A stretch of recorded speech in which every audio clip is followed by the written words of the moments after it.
This is Sleeping Temple. You have arrived at a quieter place. Tonight's story is the first spring rain. Tonight, spring arrives quietly in Willow Town. Not with thunder, not with bright morning sunlight spilling over the rooftops, only with rain. A very soft spring rain, so light at first that some of the sleeping houses do not notice it at all. It begins on the far edge of town, where the fields lie dark and peaceful beneath the last memory of winter. One drop touches the old stone wall, another lands on the roof of the covered bridge. Another finds the surface of the canal and opens into a circle so gentle that it is gone almost before it can be seen. The rain does not hurry.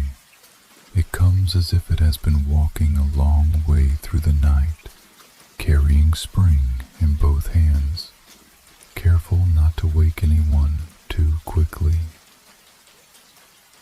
All winter, Willow Town has been folded inward. The shutters have stayed closed a little longer each morning.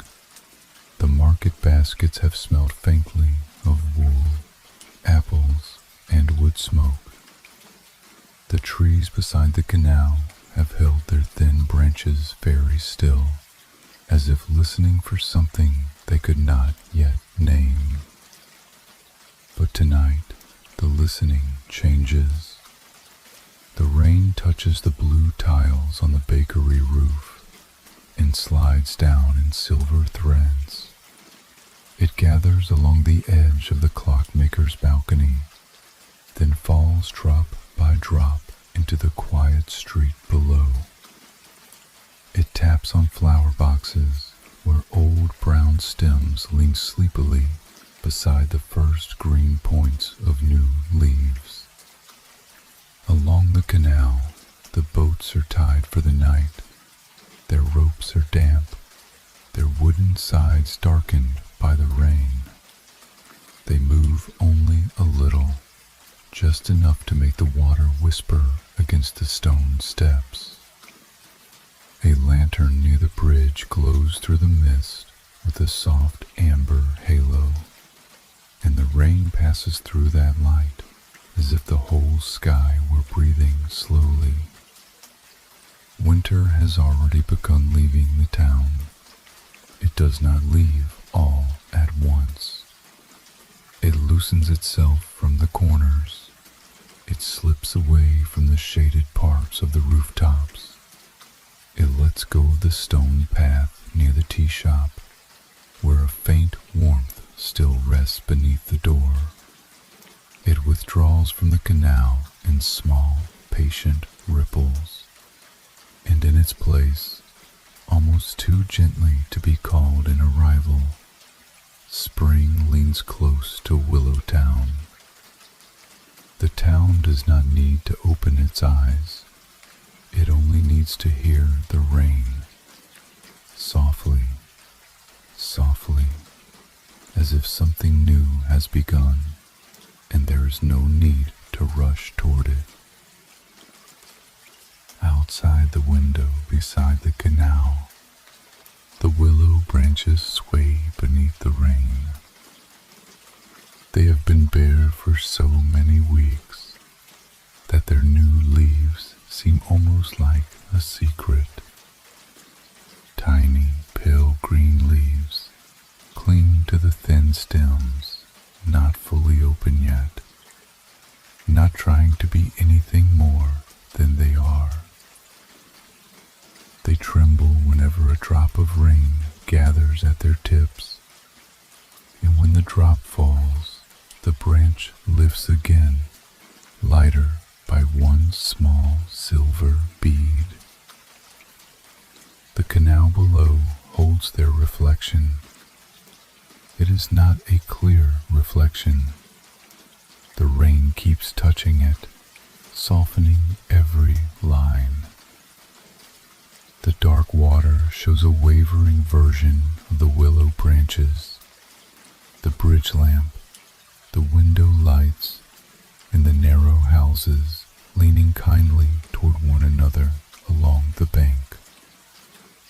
Everything appears twice tonight, once in the world and once in the water, where it can become slower, dimmer, and more like a dream. There is a scent in the air that was not there yesterday. It is not the full green scent of late spring. It is smaller than that. It is the scent of damp bark, cool stone, and soil beginning to open.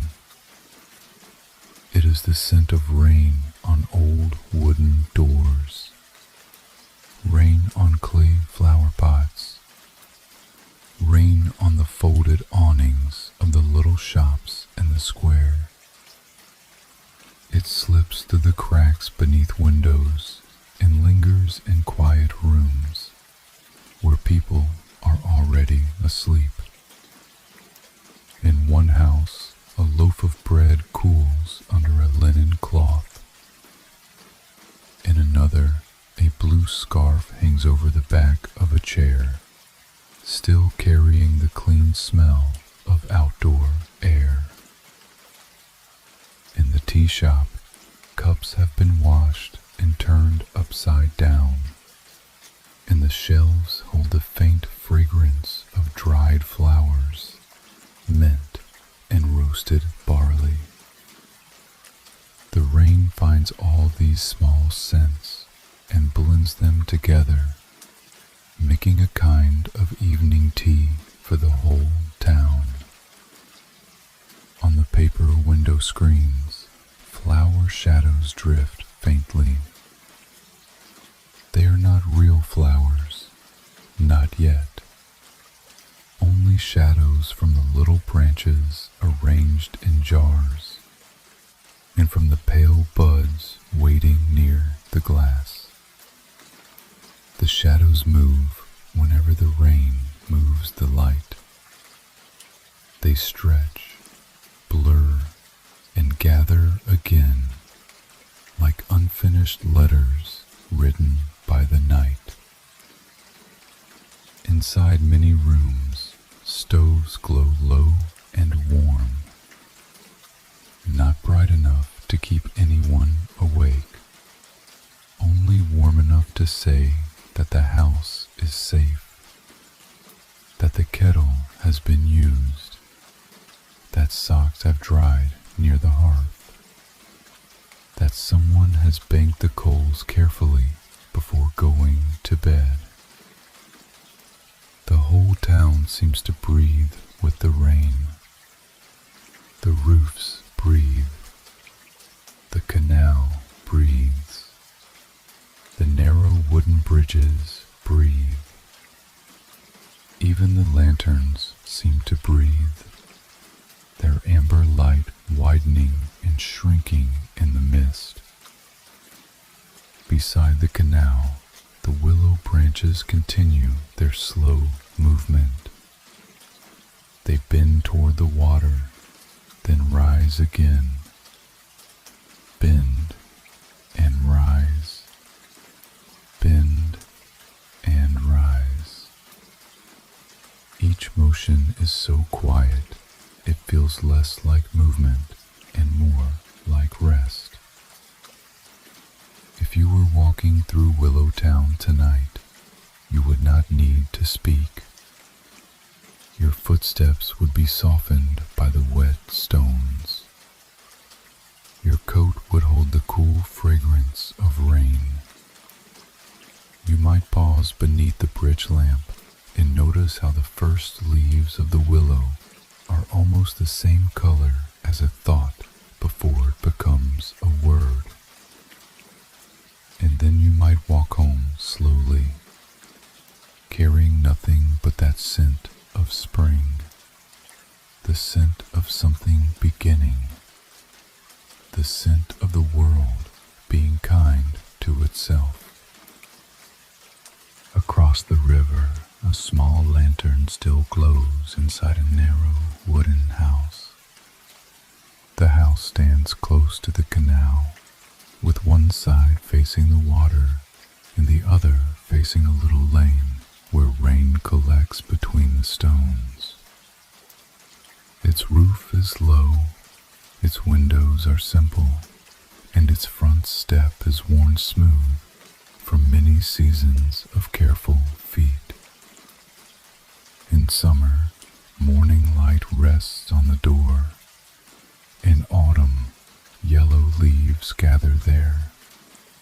In winter, snow lies along the threshold until someone brushes it away with a straw broom. Tonight, spring rain gathers on the same step. The narrow wooden house belongs to a young painter. He is not well known beyond Willow Town, and this does not trouble him. He paints what the town gives him: the curve of a bridge in fog, the shadow of a cat crossing a wall, the blue roofs after rain, the tea shop window glowing while everyone else has gone home. He paints slowly because he believes quiet things should not be hurried onto paper. All winter long he has been trying to finish a painting. At first, he thought it would be a painting of snow. Then, when the snow melted at the edges and returned again, he thought it might be a painting of the canal. Later, he wondered if it should be a lantern, or a bare tree, or the empty bench near the market square, where neighbors sit when the weather is warm. But every sheet of paper ended the same way: unfinished, rolled up, set aside beside the lantern. The rolled papers now rest in a quiet pile near the wall. They do not accuse him. They are only paper. Some hold the beginning of a bridge and nothing more. Some hold a few pale lines where rooftops might have been. One has the shape of a winter branch, drawn so carefully that it seems to be waiting for leaves. The painter has not been angry with these pages. He has simply looked at them for a long time and known that they were not ready to become what they wanted to become. So he has folded his brushes in cloth. He has washed the ink stone. He has warmed his hands around cups of tea that grew cool while he watched the window. He has listened to the town moving through winter, slowly, quietly, without asking much of him. Outside, people have still come and gone. The baker has opened the shop before dawn. The clockmaker has wound the tower bell. Children have carried small parcels across the bridge. Boats have drifted beneath gray mornings and returned in blue evenings. Willow Town has continued in its gentle way, but inside the narrow house, the painter has waited, not for something grand, not for a sudden sign, only for the first true line. Tonight, as the rain falls, the lantern on his desk burns low and golden. Its light touches the brushes, the ink bowl, the folded cloth, the empty cup, and the stack of winter papers. It touches the painter's hands, resting quietly near the edge of the desk. He can hear the canal outside. He can hear rain on the window. He can hear the small settling sounds of the house around him. And And somewhere beneath all those sounds, softer than the lantern flame, he can almost hear spring arriving. Tonight, spring rain taps softly against the painter's window. It does not tap in a pattern that can be counted. It is gentler than that. Sometimes there are 3 drops close together. Sometimes there is only one, sliding down the glass and leaving a clear path behind it. Sometimes the wind changes, and the rain brushes the window instead of tapping it, as if it has lifted one sleeve and is quietly wiping away the last dust of winter. The room smells faintly of ink, damp paper, and cold tea forgotten beside the desk. The tea was warm earlier. The painter remembers lifting it with both hands, breathing in its steam, and tasting the mild bitterness of leaves that had opened slowly in hot water. Now the cup sits near the lantern, dark and still. A thin circle of reflected light rests on its surface. One blank sheet lies open beneath the lantern. It is a good sheet, smooth but not empty in a lonely way. The paper has its own quiet life. If the painter leans close, he can see tiny fibers crossing one another, like paths through a field. The edges are soft, the corners are slightly lifted. The whole page waits without complaint. The painter sits before it silently, brush in hand, waiting, but no line appears. The brush is not heavy, but tonight he notices its weight. He notices the cool wooden handle resting between his fingers.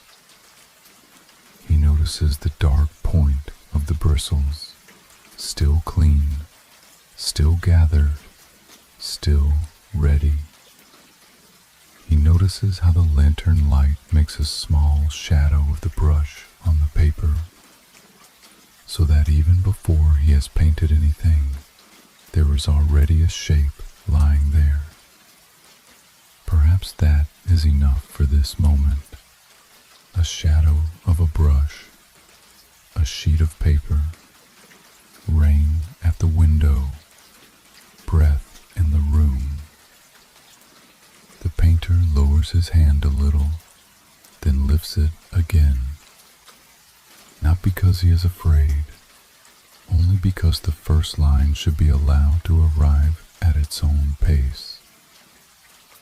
A line drawn too quickly may forget to listen.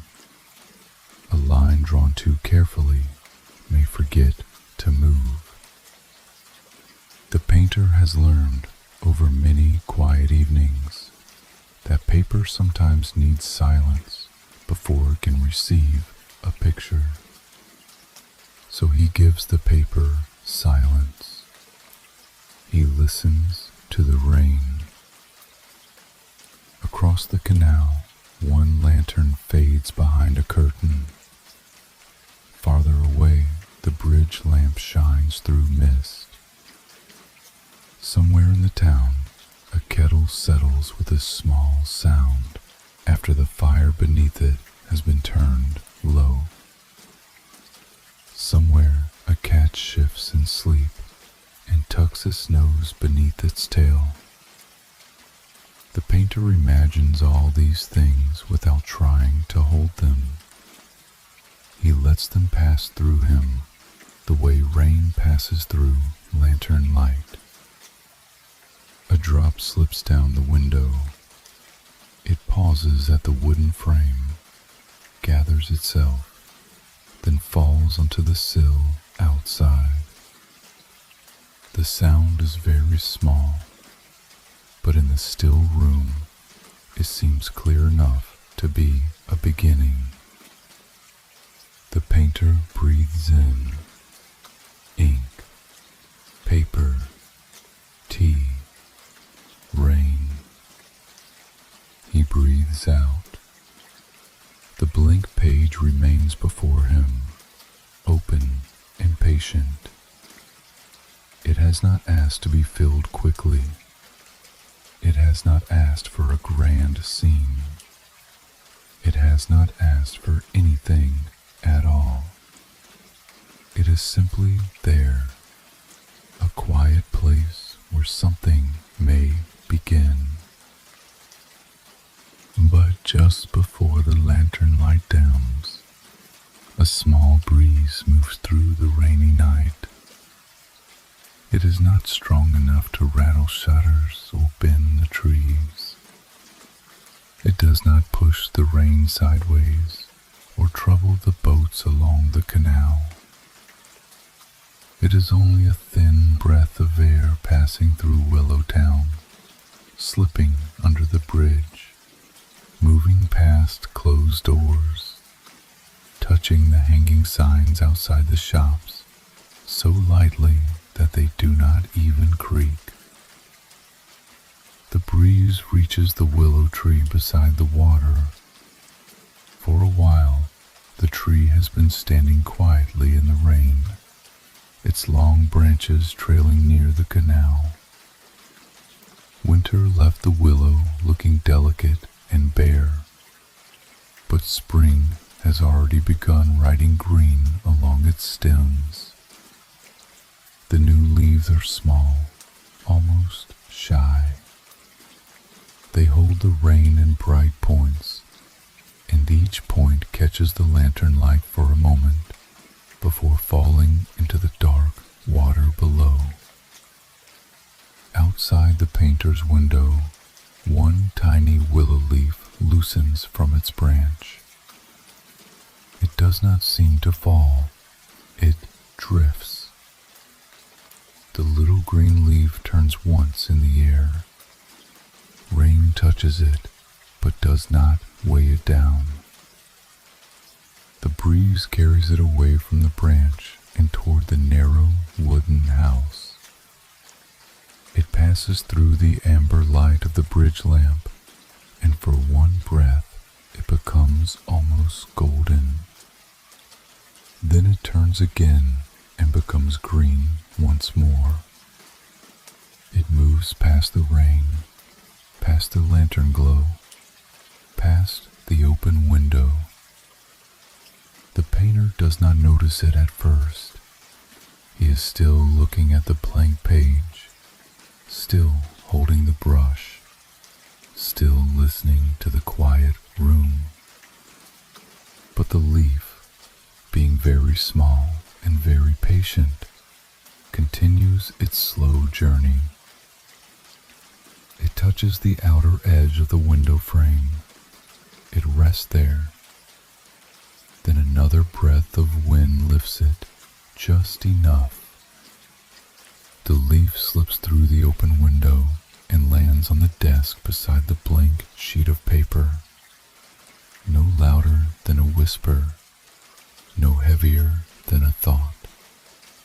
The painter looks down. There, beside the untouched page, lies one small willow leaf, bright with rain. It is no longer part of the tree, and yet it carries the tree with it.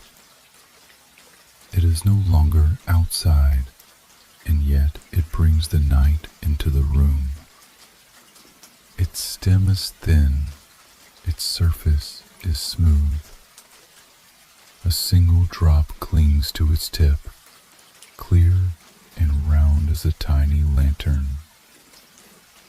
The painter does not move for a moment. He only looks. The leaf does not tell him what to paint. It does not explain spring. It does not ask him to understand anything quickly. It simply lies there, green and wet and newly arrived, as as if the season has sent the smallest possible message. Begin here. Not with the whole town, not with every bridge, every rooftop, every reflection in the canal. Only here, with one leaf, with one drop of rain, with one line waiting to become visible. The painter's fingers soften around the brush. Outside, the willow branches continue to sway. Inside, the lantern burns low and warm. The blank page glows under its light, and beside it, the leaf rests as quietly as a sleeping bird. For the first time that night, the painter smiles. Only a little, only enough for the room to feel warmer. Across the canal, another window glows softly through the rain. The painter can see it from where he sits, though the glass of his own window makes the light blur at the edges. It is the window of a small room above the tea shop, the one with blue curtains and a row of clay pots along the sill. Tonight, the curtains are partly open, and a warm amber square floats in the darkness, like a lantern set carefully on the water. Inside that light sleeps an orange cat beside a steaming kettle. The cat is Willow. He is curled on a cushion near the stove, with his tail wrapped over his paws and one ear turned toward the sound of rain. The kettle beside him gives off a slow thread of steam. It rises, bends, disappears, and rises again, as if even steam can breathe when the night is quiet enough. Near the window, a small branch of willow rests in a jar. It was placed there earlier in the day by someone who wanted the room to remember spring.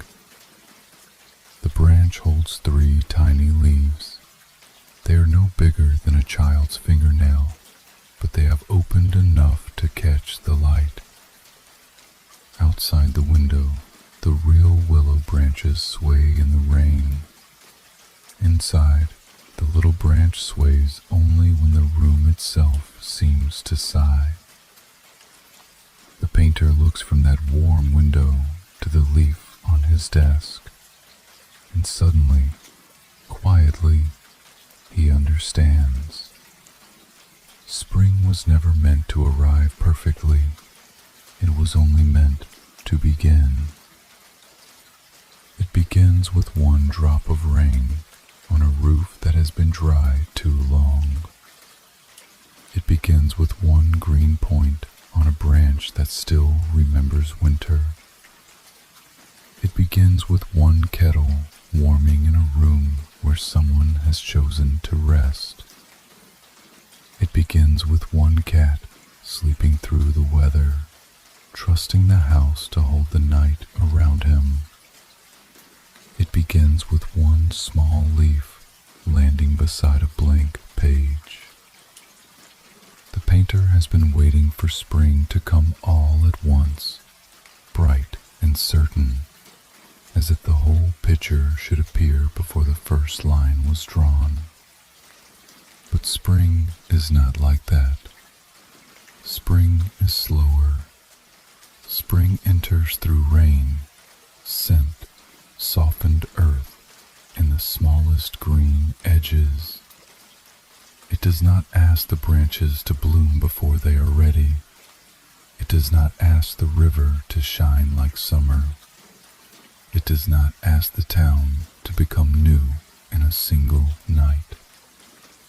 It only begins, and because it begins, everything else may follow. The painter sets the willow leaf gently on the corner of the paper. He does not press it flat. He does not try to keep it forever. He simply lets it rest there, near enough to guide him, far enough to remain itself. Outside, the rain falls patiently over Willow Town. It falls on the bridge, the boats, the flower boxes, the closed bakery door, and the clock tower whose hands move with sleepy care toward midnight. Nothing in the town is complete. The leaves are not fully open. The flowers are not fully awake. The gardens are not yet green. And still, the town feels changed. The painter looks at the blank page again. It no longer seems like a place where something is missing. It seems like a place where something may be welcomed. He dips the brush into ink.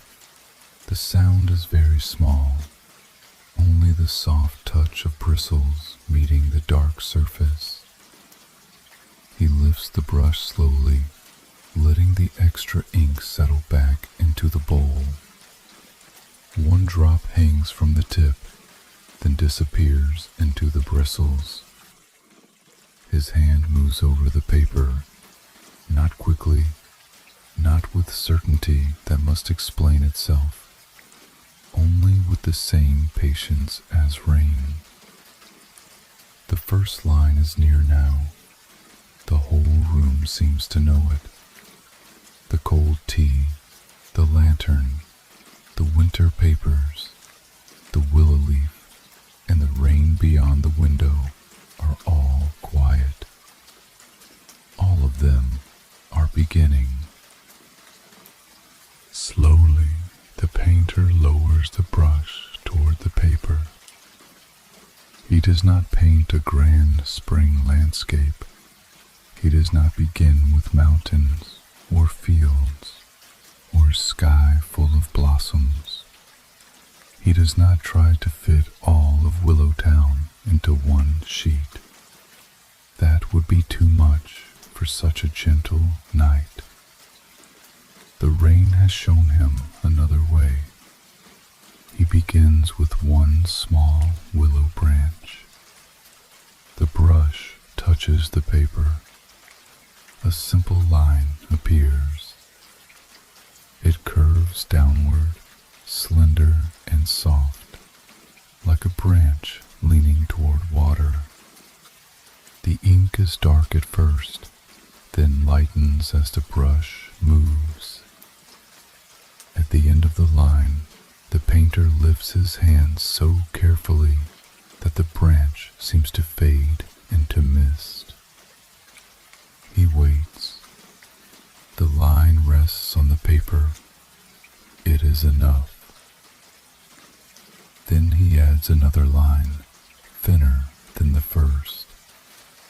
It crosses behind the branch and bends in the other direction, suggesting the slow sway of the willow in the rain. He leaves space between the lines, space for air, space for darkness, space for the sound of water beneath the bridge. Next, he paints a leaf. Only one. It is not perfect, and it does not need to be. A single touch of the brush makes one side. A lighter touch makes the other. The leaf leans slightly, as if it has just heard rain fall nearby. The painter looks at it for a long moment, then adds another leaf farther down the branch, smaller, almost hidden. The page begins to breathe. He paints a droplet of rain, then another. Not many, just enough for the paper to remember the night outside. The drops are tiny, dark marks near the branch, with spaces around them so they can fall slowly in the imagination. One drop seems to hang in the air. One has almost reached the water. One rests at the tip of a leaf. The painter's hand grows steadier, but it never hurries. He has the soft outline of a lantern beside the canal. A small roof, a narrow post, a square of light. Around it, he leaves the paper untouched, so the white space becomes mist. The lantern does not shine brightly. It glows, the way lanterns glow in Willow Town, kindly and low, offering just enough light for the path ahead. Below the branch, he suggests the canal with 2 horizontal strokes. The first is dark. The second is lighter, broken in the middle by rain. He does not paint every ripple. He paints only the feeling of ripples, the way water moves when it is sleepy and no boat is passing. Then comes the bridge, only part of it. A curve at the edge of the page, a few stones, a shadow beneath. The painter knows the rest of the bridge is there, even if he does not show it. Some things become calmer when they are not fully explained. The painting grows quietly.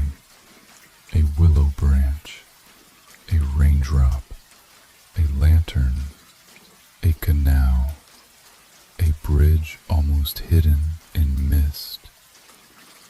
And near the corner where the real leaf rests, the painter leaves a small, open space. He does not fill it.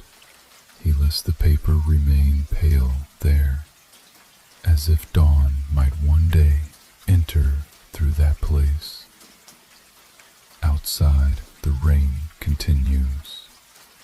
Inside, the brush moves. The painter does not know when the painting will be finished, and tonight, that no longer matters. It is simply a rainy spring night becoming visible, one quiet mark at a time. Across the canal, Willow the orange cat sleeps beside the kettle. The steam rises, the lanterns glow, the willow branches sway, and on the painter's desk, beneath the warm light, the first spring rain settles gently onto paper. If tonight you also stand before some new beginning and feel not quite ready, perhaps you do not need to hurry. Perhaps you do not need to know the whole shape of what comes next.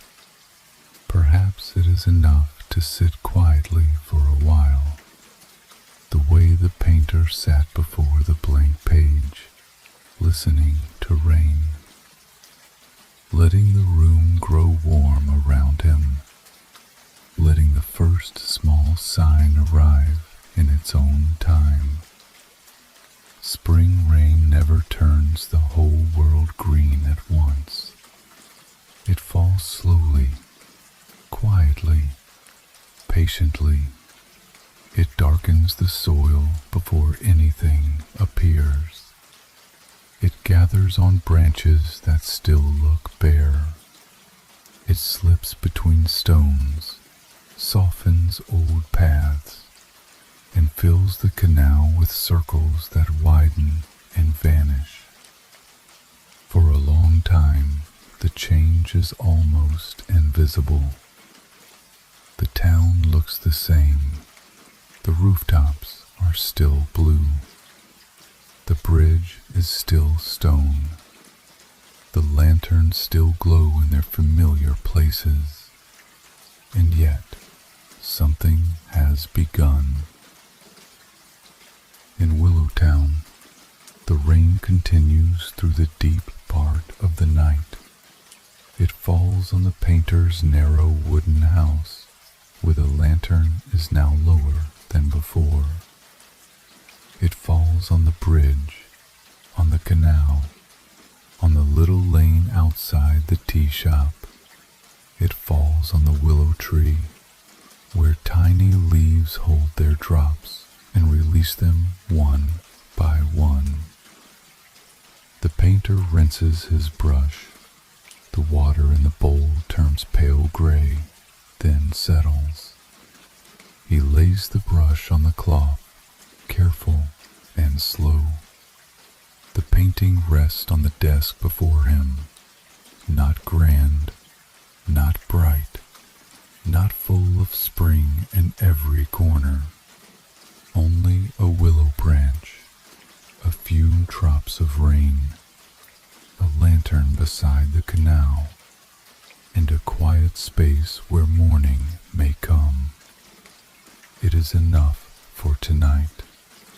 He lifts the small willow leaf from the corner of the paper and places it in a shallow dish near the window. It will dry there by morning. Perhaps it will curl at the edges. Perhaps it will keep a little of its green.